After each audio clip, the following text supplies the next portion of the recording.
everyone, welcome to this brand new series on the Books on Toast channel called First Page. We did not just come up with that name outside 5 minutes ago. It's a legit name that was brainstormed. My name is Anuya and today we have with us Richa. Richa, your full name is Richa Kaul Padte? Yes. Okay. Why is Richa so smart? क्योंकि वो बहुत पढ़ते है ना? Richa has written this amazing book called Cyber Sexy, and I finished it just like last night. I will not lie. I was reading it so that I'd know everything. I mean, it's impossible to know everything in this book because there's so much in it. So densely packed with like information and Richa's wisdom and also witticisms, which I love. Like there's this one line which is nobody likes a what? A contextless dick. Nobody likes a contextless dick. Yeah, which was that line blew me away. So welcome to the show, Richa. Thank you, Anuya. I am gonna now ask you some questions. Cool. But before I ask you those questions, I just want to tell our audience that this is the first time I am interviewing someone and this is the first time she's getting interviewed. So don't expect much. Expect nothing. Expect nothing. And you'll be surprised. Okay, so Richa. Yes. First question, where did you come from? Like I was just, one day I opened my Instagram and all my friends were reading this book and it sounded so interesting and I really wanted to get it. So how did this happen? Like when did you decide suddenly to start writing a book about sex? So I've been working for the women's movement for like the past decade, I think now, in both India and the UK. So in the women's movement, I was super interested in the idea of sexual rights. So like sexual rights is something like everyone has inherently. And then over the last few years, I also got interested in digital rights. So basically like what does it mean to be a sexual person Online. in the world of technology, online, like what does it mean to sort of navigate that? So that was going on in my work life. And then in 2013, there were two proposed porn bans in India. Yeah. So one was to the Supreme Court of India and the other was to the Rajya Sabha. And so like these bans said a lot of things, like super overblown things. Like honestly, like I don't know if you've read any of the bans, but like, I mean, not the bans, the petitions, but like the Supreme Court one is like porn is worse than AIDS, worse than Hitler, and is a moral cancer sweeping across society. So yeah, very restrained, very restrained. It's really extreme. These proposed bans were there, but one thing that kept coming up in these bans was that women needed to be protected from pornography, and specifically Indian women. And so like I kept thinking, because of my work in like these spaces, I was like, okay, well, I hope an Indian woman writes a book on porn because I think like we really need a woman's perspective. And so I kept waiting and I kept waiting and I like searched the tag on Twitter. I'm like, okay, fine, like, you know, Nisha Susan or like Paramita Vora, they're gonna announce this like any day now, and no one announced it. So like after a while I was like, oh, maybe like it could be me, like, oh God. So yes, I sort of, that's where it came from, and then developed into Cyber Sexy. But yeah, does that answer your question? Yeah, it Okay. does. So I want to know, when you decided to do this, what was the reaction from your family? Like, were they like, do you still have a home? Like, do you have a place to go to after this? Do you need some Like, shelter? can I stay in the green room? Yes, I thought yes, that's where I absolutely. live. Yeah, I'll give you a blanket. Okay, cool, that's fine. Be I'm fine. good. Yeah, all right. So when I decided, yeah, I think I've been working in this space for a while, so like everyone kind of knows that this is the space I'm working in.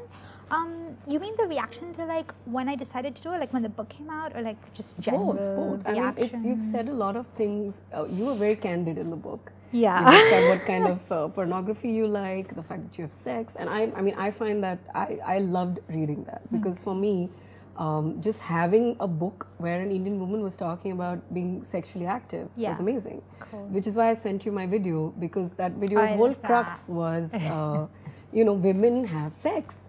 It's not a big deal. We do it all the time, and like it's okay. It's like stop protecting us from our own sexuality. So that's why when I was reading your book, it resonated with me a lot. And what I loved was how much you spoke about your personal, you know, preferences. I love that. Thank you. But like, if I wrote that book, I know my mother will call and cry on the phone. Be like, God. where did I go wrong in raising you that you like having sex? She's probably going to do that after this episode anyway. But So no, I really come from a family of readers, and also like both my parents are teachers, and like I've just been reading all my life because of them. So I think the idea that like books contain things. Books contain things. How is that? Books contain things. We're going to trademark Thank that. you. Yes. Books contain things, but like different worlds and different perspectives. I think that's quite normal to my parents. So yeah, like they've been super like great about it. My mom was in fact she's the first person who read the book in its entirety other than my publishers, because she proofread it like right before, and also like she's a history teacher, and she constantly reminds me history is not my strong suit. So she's like, let me just check. It's true though, like 2 days before we go to print, she's like, well, you've talked about colonialism in the 1600s, and I'm like, yeah, so what? And she's like, it was the 1800s. And I'm like, oh my god, like oops. Your mother sounds scarier than me. And I was like, oopsie. So no, so she went through the whole thing, and I mean, I think like it's really funny because she was like, well, I have like a couple of like issues, and I'm like, oh, is it the history? And she's like, no, you know, it's the writing style. And I'm like, oh, so my actual writing, brutal. like the whole thing, that not only my book but my career is centered around like, thanks mama, like great. But no, so she read it, and my dad read it once it was actually out, and he's been super enthusiastic. So That's like amazing. Yeah, so last month in May he was going to visit some relatives in Canada. So I was like, oh, you know, shall I send you a copy, because I live in Goa. So I was like, shall I send you a copy so you can take it to them? And he was like, oh no, I already have 10 copies. And I was like, wait, what? Like, because I get 10 free copies from my publisher. So I was like, how do you have 10 copies? And he was like, oh, I bought it on Amazon. And I swear to God, until that moment, I did not know my dad knew how to use Amazon. So I was like, oh my God, that's really, how yeah, cute he's is that? super like proud, and like just shows it to everyone, and like even doesn't really like seem to mind if some people are like, oh, what? And he's like, yeah, like you should order it. Here's the link. I'm gonna WhatsApp it to you. So yeah, they've been like, yeah, like Marketing your book for you. well, my mom definitely hasn't, but my dad has. Yeah, he's been like a real like Well, your dad's champion bought of 10. it. I've bought 1. Yeah. A couple of my friends have bought 2. So we just need about 9,900 and something for it to become a bestseller. Great. So guys, you know what you need to Almost do. You all need to go out and buy this book. So when you were writing this book, how did you research? I use Twitter a lot in order to get interviewees. So like I would tweet out requests and be like, oh, like is anyone here into like fan fiction and erotica? And you know, like you can email me on, you know, like give my email address, and then people would get in touch. So that's like one way I got in touch with people. And then also like say I spoke to like one person from like the BDSM community, then they might introduce me to a friend Someone of theirs, else, and you know, yeah, kind of snowball like that. yeah. So that's how I got my interviewees, and like I just read a lot around the topic. You've spoken to a lot of different people from different walks of life. Like it's a very intersectional book, and I love that because I feel horrible saying this, but I had never thought about a blind man's sexual journey before. And when you're talking about it, it not only did it made me realize that I have never considered this. I also was glad that you had, because it gave me a perspective into what he or she, you know, might need and how different their life is. So was that something you decided to do from the get-go, or did it just happen? Like, what was the... Good question. Yeah. I think with like disability, like I've worked with the disability rights movement, and so I was kind of like thinking about that. But I don't know, like I don't think I knew that I was not going to write a book that only had like straight cisgender, like, you know, narratives, upper caste narratives, because that's really limited and limiting. But I did put call outs that were general, and I think I got people from all walks of life, and maybe that has to do in part with my Twitter community or my activist communities and kind of like the spaces that I've been in. But I also want to say the thing with intersectionality is that you can always go further, right? So it's like really nice that you called my book intersectional, but also when I look at it, I'm like, you know, could have taken this thing further, or maybe I should have sought out someone from that community. So, you know, I think like you can always maybe do better with intersectionality, but like I It's a did start. like, I didn't want to have like a super mainstream kind of perspective or just people who belong to the conventional mainstream. I mean, that's there anyway, everywhere you go. Well, yeah, exactly. But also, having said that, like the mainstream doesn't have too many, say, perspectives of women's sexuality and sexual experiences. So I mean, they don't even have women. And They don't even have women. They don't even have, like, we are 50% of the population, and how much of what we see on screen is about the women. Yeah. Have you watched Sacred Games? No, I haven't, but I do It's a want to. great I'm gonna show. read it first, so I think Yeah. like I'll probably go in that. I like, bought the book after they announced the show. Yeah. But I started reading only like 2 weeks before. Okay. So anyway, I haven't finished it. It's 900 pages. Great book, great show. But again, the women have little to no agency. Yeah. And I was really disappointed by that. Like, it's 2018, right? I mean, yeah, it is. It is 2018, guys. But yeah, no, I know what you mean. Like, it's really like very unnuanced representations of women, and even where there are women, they end up being very like two-dimensional. But also, with men, like I think the representations of like masculinity and like maleness in popular culture don't really like have a very vulnerable side. So it's like, a guy is sad because he didn't like get a girl. Like, it's like, no, get over yourself. But also there's more like depth to, obviously there's more depth to male emotions, and to like how they feel around sex as well, right? And there is a lot of vulnerability there. So I did try and talk to some men for my book as well, and like try and see how some of those things played out. But yeah, cool. So when you decided to write this, was it difficult to get it published, or was it like, hey, I'm a girl, I'm going to write about porn? And they were like, yeah, so ka-ching! Oh my God, I don't think anyone has said ka-ching around this book at all. That's and they never will. Well, like, let's they're not be going to say clear. that around any book, because writers make no money. Yeah, I mean, I have no money. I actually like started even like writing this book after I already had a contract. So I didn't, I don't know, guys. I don't know how it works. The thing is, I don't know how it works. Okay, so I'm trying to remember how this happened. And now that you're on this show, millions of people will read it. Oh, amazing, amazing. I'm so excited. They won't, but at least 10 more people will read it. Great, so that will make my readership 20 in total.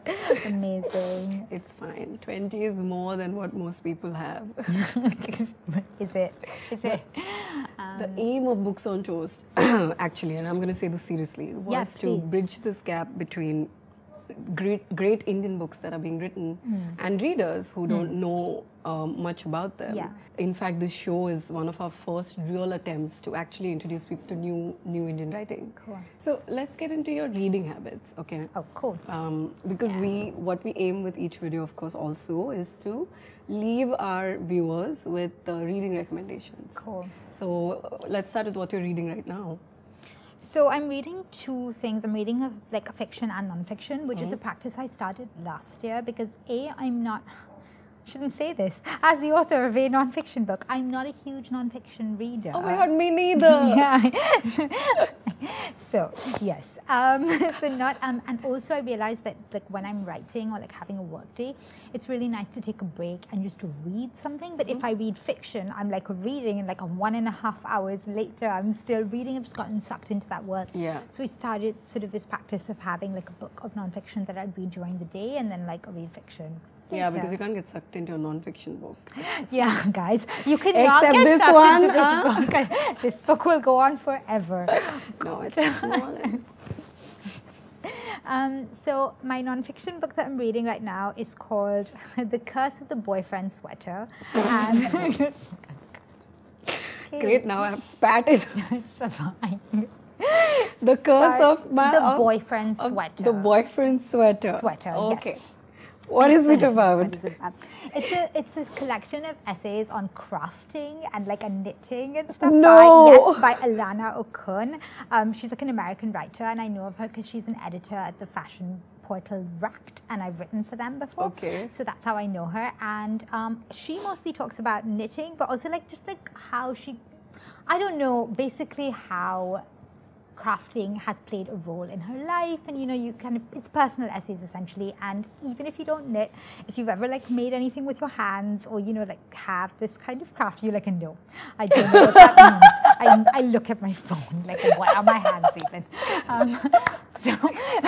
The book about knitting sounds interesting. Yeah. I am 80 years old actually. I'm preparing So it's really good. So I'm reading that. So that is what I'm reading right now. And I'm also, so I think I mentioned this to you backstage. What is it? We have the a green room. backstage. Yeah. Okay. So professional. there's this amazing podcast. Okay, I'm explaining why I'm reading it, but like there's this amazing podcast called Witch Please, and it's two feminists. I love it already. Yes, exactly, right? It's two feminists talking about Harry Potter. So it's like all the books and all the movies and also things that are in the Harry Potter universe. And so it's amazing. Like they're so cool and they're so funny. These two like Canadian feminist academics, and like I really recommend it. Is Harry Potter, what is their take on feminism in Harry Potter? Is Harry Potter feminist? Well, it's really interesting because they are fans of Harry Potter. They love Harry Potter, but like I really like it because they are also critical of different things in there, and they don't say it's feminist or not, but they're just like looking at various things, from like the representation of race to women to to like various things. And they love Hermione, so they like have this whole section in their podcast called Granger Danger, and so they love her. But it's really, I love criticism that comes from the fans themselves, because like I think sometimes what happens with this is like well, that thing that I don't engage with is not feminist or is feminist, and it's just really like, so it's really amazing. So there is this one line in your book which I love.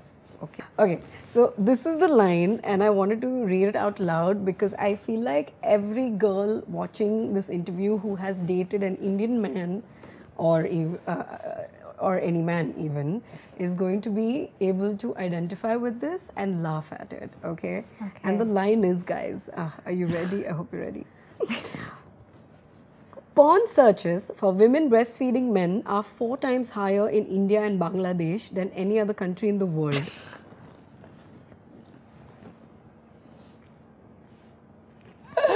Oh my God, I read this and I just wanted to forward it to all my girlfriends and be like, guys, we were not imagining it. This is real. How did you come across this really delightful nugget? Okay, so this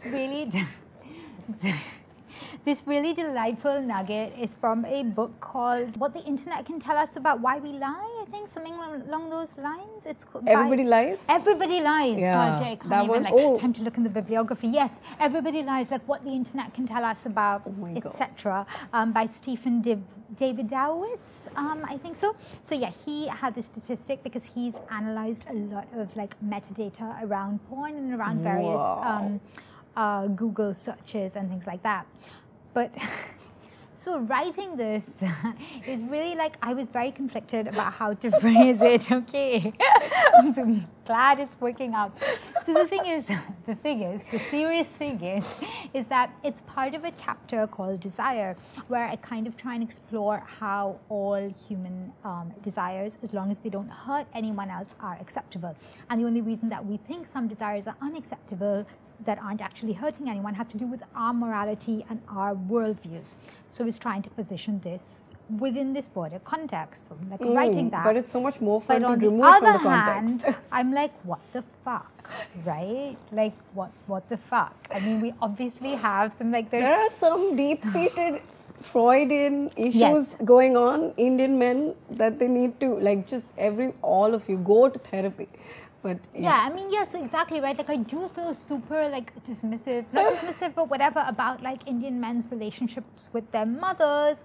And then, like, so all I did was really give a little nod to Freud and then leave it as it was. But I think also maybe the fact that, like, I'm reacting so extremely to that sort of not proves my point, but it's just this idea that all of us kind of have certain things where we're like, no, that's just wrong. But actually, no one's being harmed by that desire, right? So I'm trying, I think also like writing this book, I kind of came up against my own prejudices and my own, like, you know, where I have resistances and where I'm like, no. And then I'm like, but why? Like, why do I feel that way?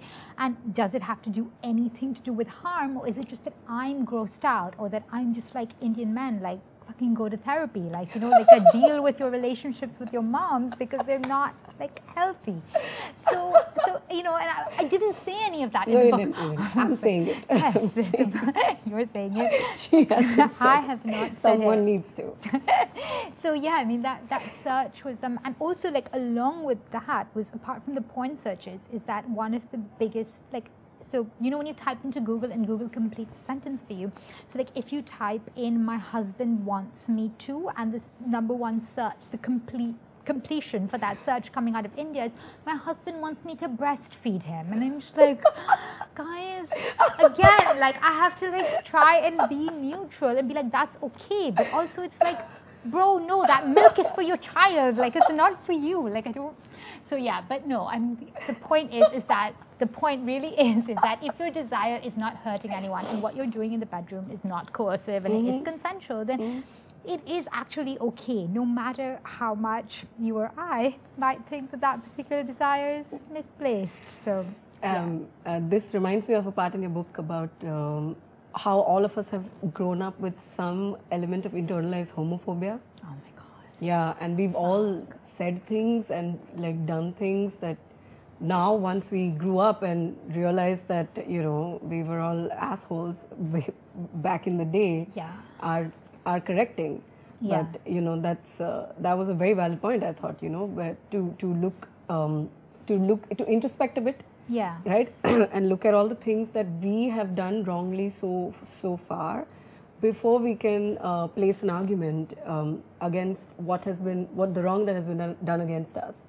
Yeah. So that's really yeah, well like said. so yeah. So you know, as I was reading that, I was like, oh my God, this is true. I've done this. You know, I've used words that could have hurt people, and like I wasn't always tolerant. But I guess the whole point of reading something like this, or even growing up, is to realize that, you know, you are an asshole.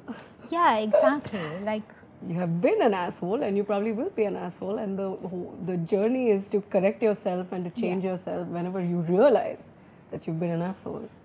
Yeah, exactly. And like, that homophobia thing, like, basically what I wrote in the book was that, like, when we were growing up, we used to use homophobic slurs all the time. Like, we used to just be like, oh, that's so gay, bro. And it's like, no, it's fucking not. Like, what's wrong with you, you know? And like, it was really hard for me to put that in the book because a lot of my best friends today are gay. And I'm like, God, like, I was such a dick, you know? And like, but like, I wanted to sort of, I also didn't want to position myself as some kind of fucking saint. You know what I mean? Where it's like, well, all of you guys have all these prejudices, whereas I literally like came out of the womb fucking intersectional feminist. So, you know, and really I was woke. Yeah, I was woke in the womb. Yeah, exactly, woke in the womb. Woke in the womb. I'm so surprised that like some male feminist has not taken that as their Twitter bio. Maybe they'll take it now. Woke in the womb? Yeah. It's a great Twitter bio. Did you just come up with it? Yes. Maybe you should use it. Oh, amazing. It'll be the name of my book. Great. What is the weirdest thing, what has been the weirdest reaction to your book so far? Like, has anyone come up to you and said, what is this? Why are you writing this? This is harming our fragile, delicate women with their fragile delicateness. I think it's been like, there have been a lot of men in my Twitter mentions, but like, it just kind of like don't even register it so much anymore. But yeah, they were like, how can you, like, you know, but they're so upset on behalf of Indian women. That's a really great thing, where they're like, how can you compare Indian women to porn? It's like, well, I haven't done that. And also, like, calm down, like, you with your, like, I don't morals. know. Yeah, you with your morals, and you're like a very male handle. Like, why are you so like upset? Like, no women have. What like, is a very male handle? I have like, a penis.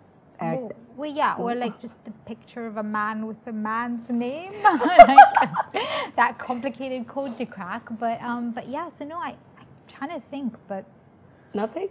What if someone approaches you and says, young lady, your book is poison and vile towards women in India, it's against our culture?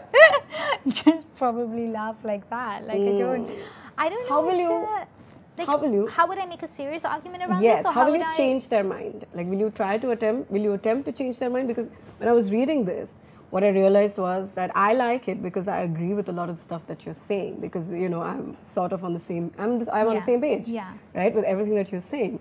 But if I give this book to someone like my mother, for example, you know, who's grown up rooted in these like really traditional values, and who probably knows that young girls these days are open about this sort of stuff, but will never really acknowledge it. Yeah. Right? I think she just goes like, la la la la la, my daughter doesn't have a vagina, what? So, you know, she was born pure. But yeah, I was born pure, and then college ruined me. Did you hope to achieve that shift in mindset when you wrote this?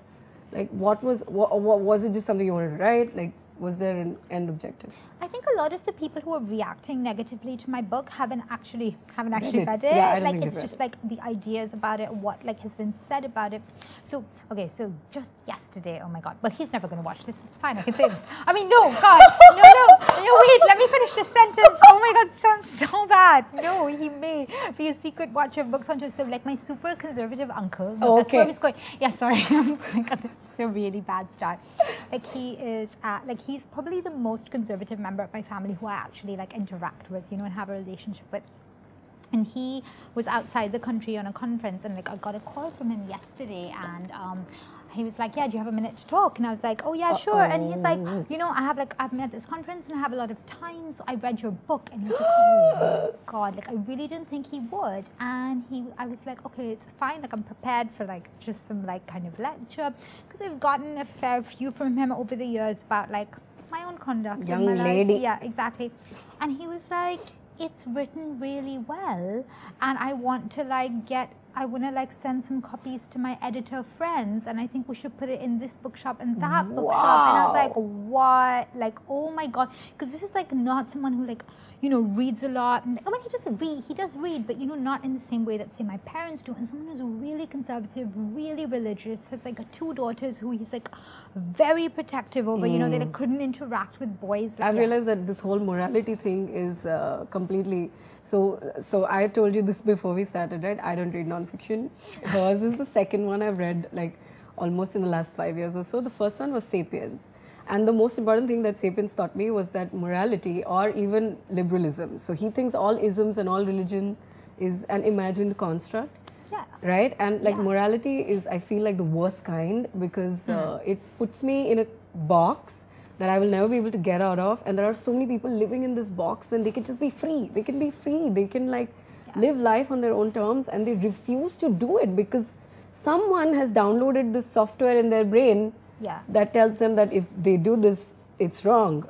Or if they, you know, and that's just, it makes me so sad. And morality isn't static, right? It's like constantly changing. Yes. Like, so as systems of power change and like develop, then morality changes as well. So you can never win, because like you'll always have crossed one line or the other, right? Like if you live in a society that say is patriarchal, I wonder which society that could be. You know, you're not going to win as a woman. So even if like the morality of the day says, okay, well, this is wrong, then you're like, I'm not going to do that. But then they'll be like, oh, that is also wrong. And morality essentially becomes a way to control people. Yeah, right? it does. It really does. And there's no fixed morality. Like, it's evolving. It's a way of seeing, and it's a way of like. This is the most deep conversation I've ever had, guys. Oh my god! Overwhelmed right now. Ask a fun question now. Fun. Okay, I'm gonna ask you a fun question. Okay, let's play a game. Actually. Oh really? Yeah, do you have to like stand up? No. It's like, you don't have to stand up. Okay. I'm open to sitting down. My ass is like officially molded to this chair. Okay, I am not standing up. Okay, cool. I'm gonna sit here. Let's Probably sleep here. It's really comfortable. Okay, cool. But I found out about the term bandom from Richa's book. Richa, do you want to explain to people watching what bandom is? So, in the world of fanfiction, there is also real person fanfiction, where you make up real person, like stories, say about celebrities getting together and having relationships. So basically, bandom is storylines that feature members of boy bands having sexual and romantic relationships with each other. I love the internet. It's great. every time I'm like, you can't surprise me anymore. It's like, whoa. Yeah, and like one of the biggest fandoms ever is around One Direction, of course, because they're huge, and that's a pop culture reference that I know. Amazing. Yay. Barely. Okay, don't even know any of their songs. But anyway, so the fictions are like especially around the fact that Harry Styles and Louis Tomlinson. Yes, Louis. Yeah. So Harry and Louis are like gay and in love with each other and are being forcibly closeted by their managers. And there's so much fiction around the internet on that. So Bandom. Yeah, look up Bandom. He's like Nick Carter and Brian Littrell fucking. That's bad. Essentially, I love it. It's amazing. It's so good. Yeah. So what we're going to do now is play a game which I like to call glossary. Okay. Where, because I have learned such amazing, wonderful things from a book, I'm going to throw some terms at Richa, some porn terms. Oh no, it's a great and ask her what she thinks they mean and then tell her what they actually mean. Oh, God. Okay, are you ready? I guess. Okay, the first one is ATM. Anytime.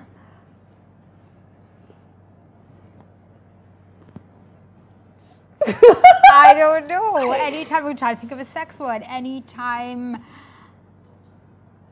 I don't know. Masochism? Is it from Anytime BDSM? masochism. Is it anytime masochism? Wait, that sounds like fun though. Cool. Like suddenly I'm just walking down the street and then I'm like, oh, Yeah. anytime masochism. Fun concept, but that's not the answer. The answer is that word that you know that starts with an ace, A to mouth. Oh, that makes sense. Yeah. That makes sense. ATM, also Yeah. known as rimming. I didn't know this. Yes. I googled cool. this before the show. I didn't Google it. Okay, I didn't Google image. I'm gonna shut up. What? ATM is. It's brimming. Yeah. Cool. That is the new I'm sorry, thing family. for me. Okay, one more. BBW. Oh, they're all like acronyms. Oh my God. Yes, Oh, so there's no BBW. way to. I'm like, that's an ad agency. It's not an ad agency.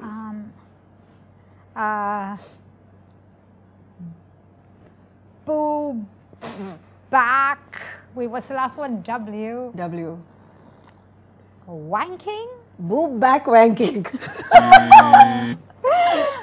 Which I think BBW stands for. Boob no. back wanking. Oh no. Obviously it doesn't. It does not.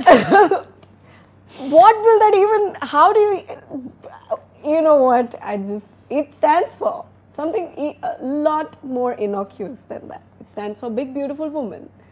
Oh, yeah. no. Oh no. BBW is Big Beautiful Woman. Term number 3. I'm very excited to see what she comes up with for this one. Is it also an acronym? I feel like. It's not an acronym. Oh, great. Okay, Yeah. cool.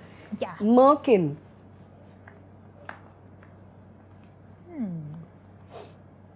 Is it like some kind of like a murky sex act? But nothing is murky. Nothing is murky. Everything is acceptable.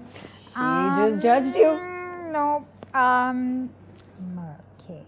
Merkin. MERKIN. Oh, Merkin. As though that makes a difference. Yeah. Oh, Merkin. Merkin. Oh, isn't that the French name? Yeah. Okay, well, maybe it's like some kind of sexist term for going down on a woman who's got lots of like pubes, so it's a bit murky and they've like, you know, bit body shaming, so it's murkin. So, for the non-academics, what it is you were close actually. You were close. Yes. Yeah, you were. I was close to the area. Area, yes, the area. Because a merkin is a pubic wig. I don't understand it at all. Why would you need a wig? Just like have hair, or don't have hair. Why would you take someone else's pubic hair and stick? I don't. It's. But no judgment. But no judgment. I'm not judging. I'm just making faces. That's just my face. Okay, are you ready for the fourth one? Yeah, I hope so. Everybody says that, but they're never ready. I'm not ready. I'm really not ready. Okay, go. Veggie scene, like veggie, like vegetarian. And scene, like scene. Or not scene, but sorry, I'm done. Scene. Scene. Veggie Okay, scene. veggie It scene. sounds like vaginal cream, but it's not. Okay. So not vaginal cream. Okay, so like a dick being a sausage, don't want to eat sausage, so you're a veggie. It's a veggie scene. It's like a porn. Is it a porn term? It's a porn scene without any blowjobs. Close. Okay. It's a porn scene with only women because no meat. Oh, yes. So almost, you were almost there. Kind of. Like many women in porn videos. That brings us to the end of this really, really fun yet so philosophical. Because I said it slowly, it'll mean more. It will. Yeah. Thank you so much, Richa, for coming. This was amazing. Everybody buy her book, Cyber Sexy. Buy it. If they sell it to you at Signals, just be like, no, I support Indian authors, especially girls. I don't think anyone is going to sell Cyber Sexy. Amazing. Yes, they will. I don't think they're going to sell it at Have Signals. faith, Richa. Have Signals? faith. Oh my God, yes. that will mean that I've arrived. Yes. If anyone sees a picture of Cyber Sexy being sold at Signal, please take a picture for me. As in if anyone sees it happening. Take a picture. Send her that picture. No other picture, okay? Just a picture of Cyber Sexy. At a Signal. Yes. Yeah. Thank you. Thank you so much for having me. Oh my God. Okay, bye guys. Bye. Bye.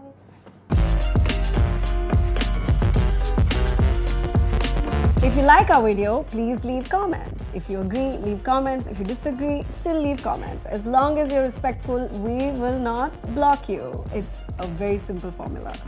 And subscribe to Books on Toast. That's right. And also watch more videos.